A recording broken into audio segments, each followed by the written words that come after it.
Hakim alias Al. Kemudian setelah ditangkap sudah dilakukan interogasi dan pelaku ini mengakui semua perbuatannya, di mana sepeda motor tersebut betul diambil pada saat dia bekerja sebagai tukang parkir. Kemudian bersama dengan pacarnya membawa barang bukti tersebut ke Jeneponto untuk digadaikan kepada saudara Nojeng.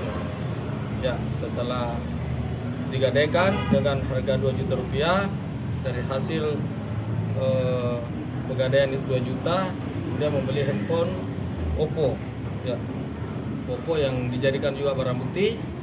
Kemudian selanjutnya sampai dengan dilakukan penangkapan.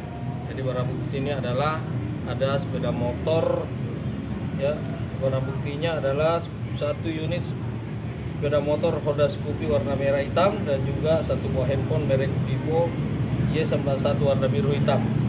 Oleh karena itu, dari seluruh keterangan di atas bahwa terhadap pelaku kami dapat jerat dengan penerapan pasal melanggar pasal 362 KUH pidana melakukan pencurian kendaraan bermotor.